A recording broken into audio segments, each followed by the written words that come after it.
I think the financial market understands that the next government, no matter which kind of coalition will take place, will have little fiscal space. Basically, the biggest problem in France nowadays in terms of economics is high deficit, high public debt. So I know that during the campaign, especially the left, that won a lot of seats, was campaigning on very expensive measures in order to increase purchasing power. But at the end of the day, the next government will have no ways to increase spending so much. They will need to cut spending. They will need also to perhaps increase taxation, and I think financial market understand that. But at the end of the day, there is a kind of political status quo that will apply.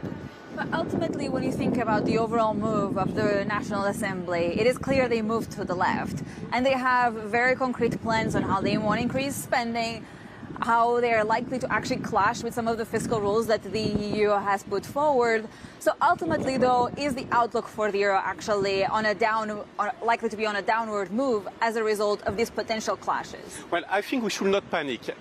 After the first round, I was in touch with the Green Party and also the Socialist Party, and they went to me and asked me, look, we know that the next election, the next second round will be quite divided. We don't know exactly what will be the outcome, but we would like to understand which kind of economic measure we should keep in case we make a coalition government with Macron. So what you need to understand is that what is the left nowadays, the NFP, won't last for so much. It was an electoral platform to win a lot of seats, but at the end of the day, there will be a coalition agreement between probably Socialists, Greens, and Macron's party.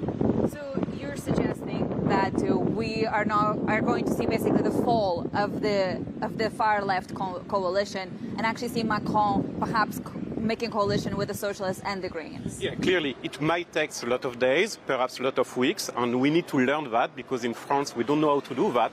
But at the end of the day, I'm pretty sure that we won't have so many far left members of the government. I don't think they will be part of the government because they will never agree on economic measures. You cannot increase minimum salary in France nowadays, or most of the companies will go bankruptcy. So I truly think that there will be this kind of grand coalition as we see perhaps in Germany, for instance. So what is the outlook for the fiscal position? Because regardless of who's the next prime minister, or regardless of who's in government, as you suggested, we're having a budget deficit of about 5% already this year.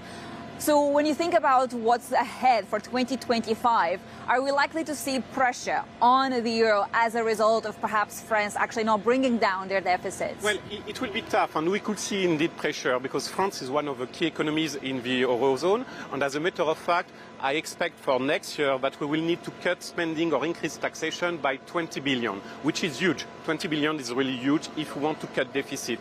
And I'm not sure that the next government will want or will be able to do so. So clearly, it's a negative part for the euro. And I don't think that the euro could rebound next year. I think it will remain quite weak, perhaps around 1.05 against the dollar. But as a matter of fact, France, in terms of deficit and economic situation, is one of the risks in the eurozone because we need to tackle this deficit. It's one of the biggest issues nowadays.